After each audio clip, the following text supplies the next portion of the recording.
So I'm going to introduce Stephen Cerne, who many of you know, who is program staff at the Gathering Place and does many of our exercise programs, which we are going to do some today. Stephen also has an oncology certification in exercise and very, very knowledgeable. And he's also my friend. I'm not sure if that helps me or not, but thank you for clapping.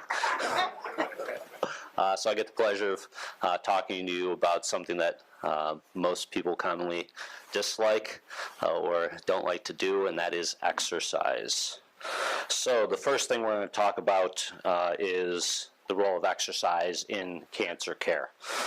And this is all research-based. I'll be a little bit general, but then I'll go into some things specific to survival, things of such.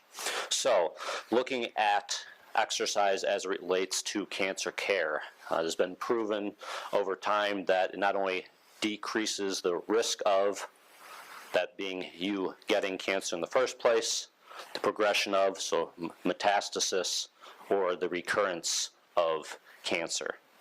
Right, it is also shown to have a positive effect on survivors' ability to cope with and recover from cancer treatment and its side effects. Those two things in itself should give you motivation to exercise more, to start exercise, to continue to exercise. Right, I could have had 15 slides that were specific to the benefits of exercise, some of which would be cancer specific, some of which would be general, but we know some of those things overlap.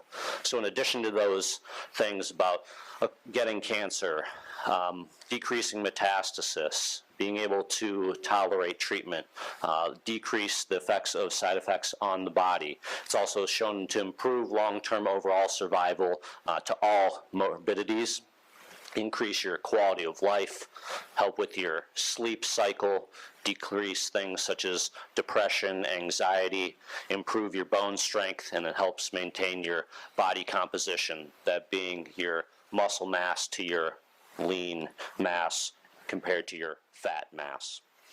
So what we're going to then look at now is some studies specific to prostate cancer, the first of which deals with survival rate. Rather than go through all the bullet points, it's really the conclusion that is of the most importance, that being the difference between those people that do and that don't. So if you look at non-vigorous versus vigorous activity, which is really dependent upon your maximum heart rate, how hard you're working out, there's been an effect shown for overall survival from all things, diabetes, heart disease, as well as cancer.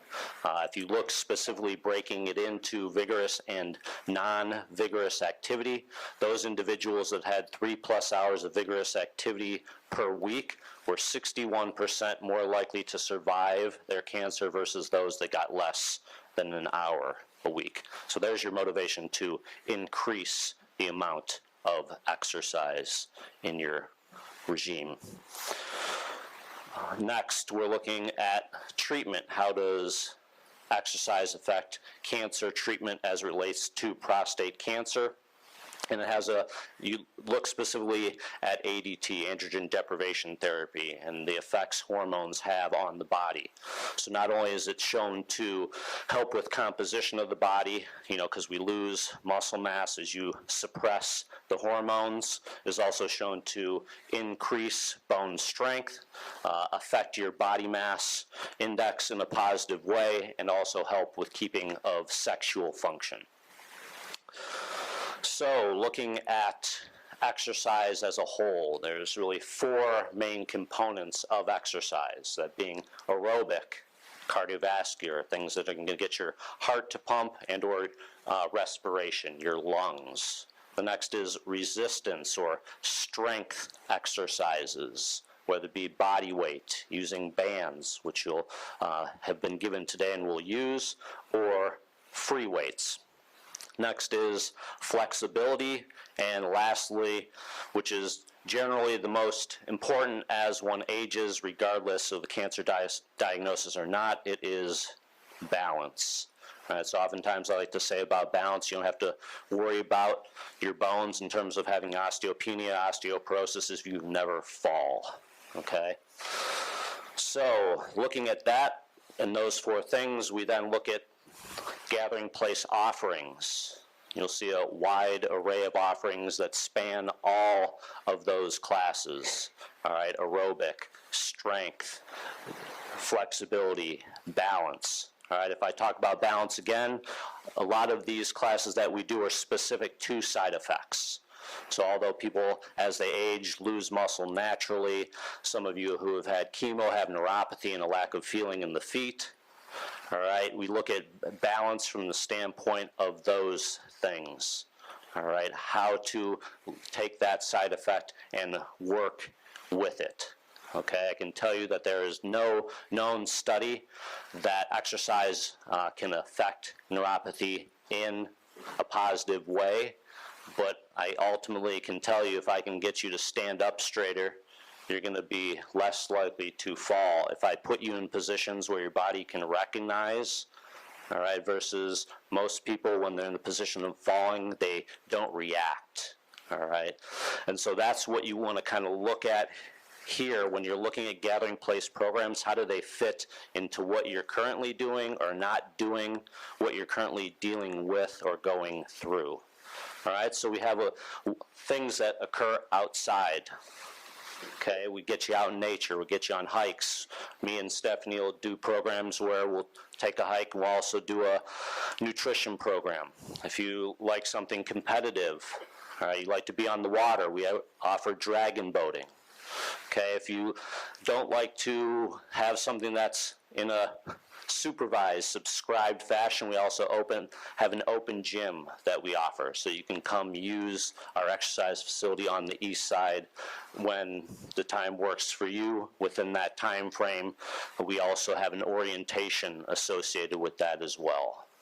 So if you look at these different exercise programs, the easy thing is to offer them. The hard thing is to actually do it, all right? So we have all these offerings, and I can sit here and talk about all the benefits of exercise, all the research that proves it does this, that, and the other, but what are you willing to do about it, and why are you willing to do it? All right, so that is what is important. You're defining your why, because when you're exercising, it takes a certain amount of motivation. You have to have a motivation as to what you're doing. Right, so when I look back at the research, yeah, you want to survive, right? You don't want to have side effects or worse side effects because you're not exercising, right? You don't want to have a recurrence. So all these things beyond your other whys, right? I see wives here, okay? So therefore I would naturally assume that there might be kids, there might be grandkids. Right, maybe it's your hobbies that you like to do. Maybe you like to garden. All right, so you have to look at those whys because there has to be a certain intention when it comes to exercise. And the nice thing with exercise, it's adaptable.